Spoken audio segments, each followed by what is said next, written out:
Hello, everyone. Hello, hello, hello. I feel like I'm doing the weather report.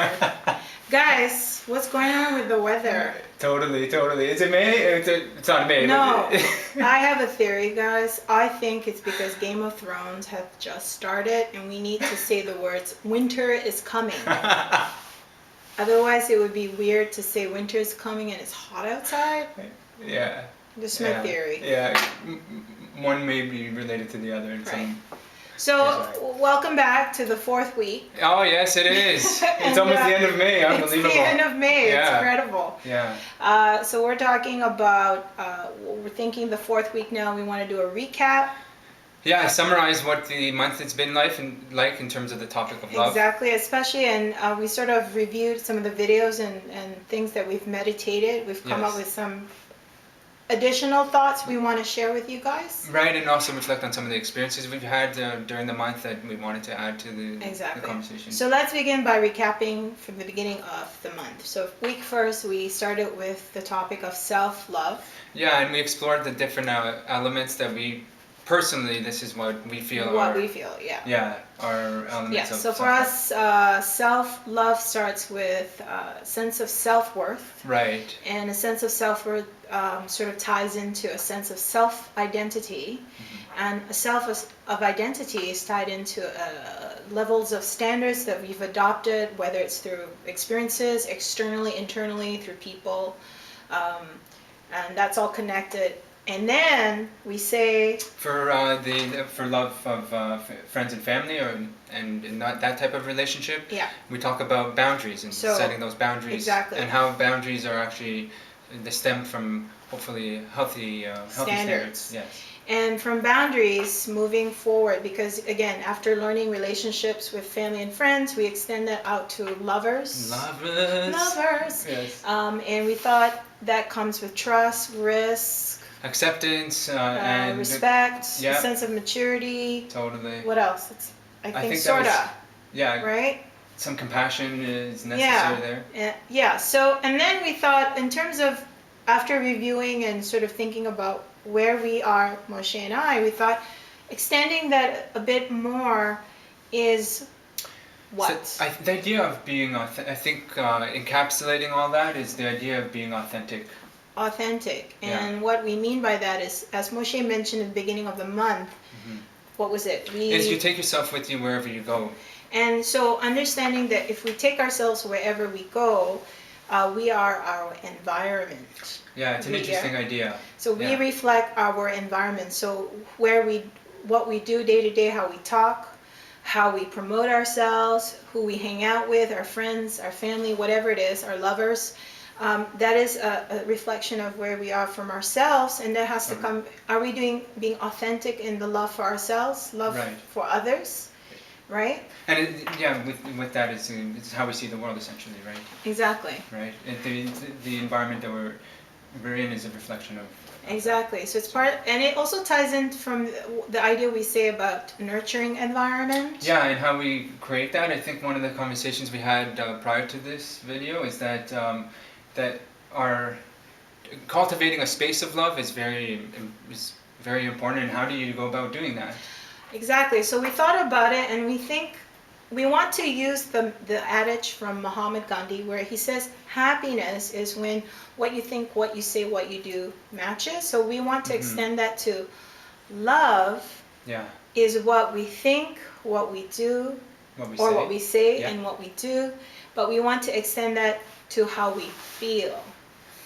And I think that's really, it's really powerful when we see it that way. So if we think love, we speak love, we do love, we feel love, in theory, yes. When we bring love forward, we bring ourselves of love, and hopefully the environment reflects that. And one of the things, it's a beautiful way to look at it. And again, like you said, it's in theory, but in practice, the way that it will work out, hopefully in practice, and that's what Tina and I are always engaged in. We're actually doing that right now. We're learning it. Is that it goes back to the conversations we had in the previous weeks, where we have to assess whether our thoughts, our words, and our actions, and the way we feel all match together. And that comes with a sense of responsibility of self.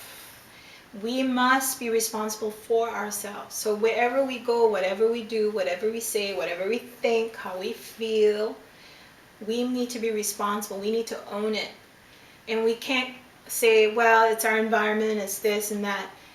If it's your environment, it's messed up, get out of it. Yeah. Right? If it's people, cut him out. You may have to do that. One of those shows where if you had a button, zap it out. So it's being responsible, and that's part of self-care as well. It's a huge part of self-care. Right? Yeah.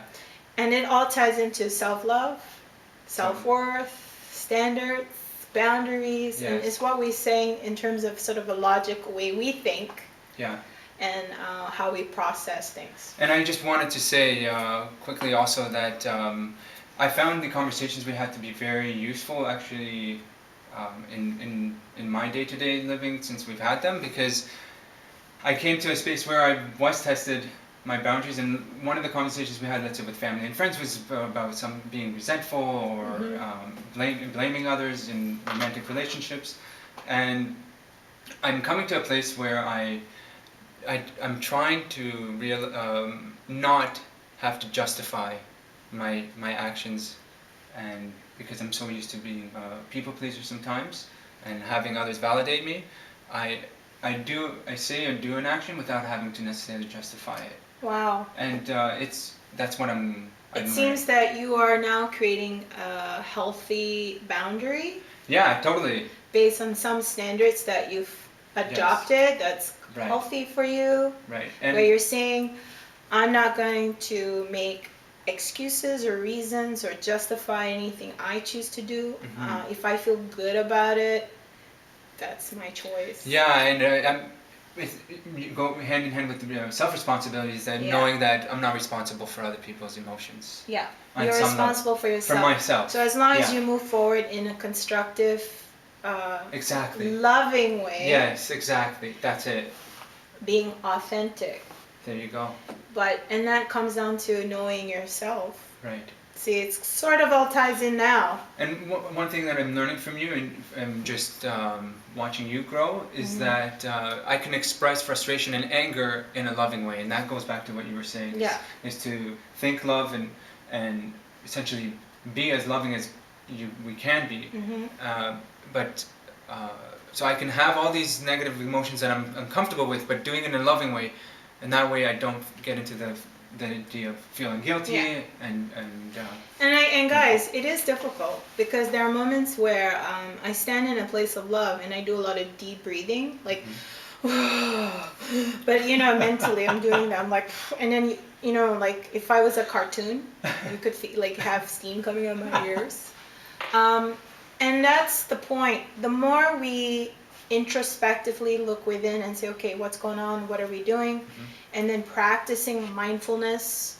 Because one of the things I talked about in Joy or Bus, part of self-care is mindfulness. So every time we process something as our responsibility instead of someone else's, is we're not processing where did my communication of love break down or broke down. And then you think about a lot of stuff and you think, okay, I was being impatient, or I was expecting or had some expectations, or maybe a standard that wasn't connect. Like for example, if I was talking to my son, I had a high expectation and then I forget he's not part of that conversation. He has different expectation, he has different needs.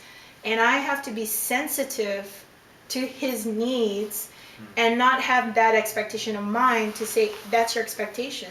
So that's something I'm learning, to be very gentle and sensitive to my son's needs as he transitioned to adulthood and stuff like that. So I am also learning as we are progressing forward. Brilliant. But I'm taking responsibility for self. So guys, there's a lot of stuff here, but it really connects everything. If you do one, you do the other, and and stuff like that. So what else? I think before we go, we wanted to say that because there's so much here, that in the future we want to talk about love again, but we want to explore a little bit more about unconditional love and the Ego difference love. and the difference What is between compassionate love or stuff? Because some people's like, what's that? What's that? Yes. Right? We don't know anything. And but one of the things we wanted to Please. also bring up is, contrary to everything else, let's talk about abusive relationships. okay, we can talk. Which I think a lot of people are in. Yeah, and this is the idea of being being in a place of love can be very challenging. Guys, I want to say that out there in the world today, whether it's man or woman or animal, whatever, there are some people. You know the adage, you know, with that doctor there, you say, oh, like men are for Venus, women are for Mars.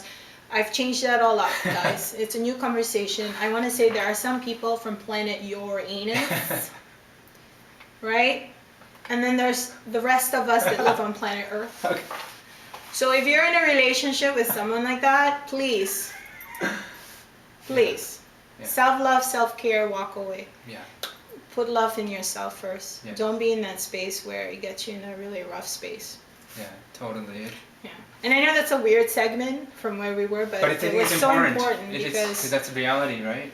exactly. That's the reality guys. of. So stay away from anybody, man or woman, Yeah. that comes from planet Uranus, and we know who we're talking about. The ones that we don't know where they're coming from. They're Yes. coming from somewhere, but we don't Yeah. get them. Totally. Please disengage. Yeah, and it's I'm laughing just at the way We're you're expressing laughing it, because but in reality, it's very. it's a challenging. serious It's a thing. serious topic, Abusive exactly. relation, whether it's emotional, physical, mental, whatever it is, zero tolerance. Mhm. I don't care what it is, zero. I don't care if you came home grumpy or you got your PMS. Just cut that out. Yeah? I think that's important to mention, and I think. Do you have anything else that you wanted to say? No, I think it's That's- pretty good. So yeah. so I think one thing you wanted me to remind you was about that we're all on the same journey, and Yeah. maybe we can end there. exactly. So in essential, guys, is know your language. Know what you're speaking. Right. Okay? And communication. That's what we think. It's communication, but know yourself. I mean, like, if you bought a model from Sears Right. and it ain't working, you need to, inspect it and check it and fix it. Do it. You have a manual. Yes. So I think that's what we're saying. And then for those that we need to, change the warranty. Yes, for some individuals who are not in. Maybe some warranties need not be renewed. Renewed. Yes. Let's not pay extra money for that. Let us, move forward Move on, to yeah. something more positive. Yes. Yeah. So- Yeah. And again, with the road thing, we are all on the same Yes. road. Thank you. But some of us are seeing different views. Okay. So sometimes we just have to be Mindful of that. and- mindful. Yeah. Excellent. Thank you very much Thank you, guys. for coming along with us for this. We totally this month. enjoyed this month of, Yeah, we did have fun. love. We did have fun. I learned a lot. I did too. Thank you very much. I hope you guys were amused at least. No? We'll find out. All right. Thanks. Bye. Bye.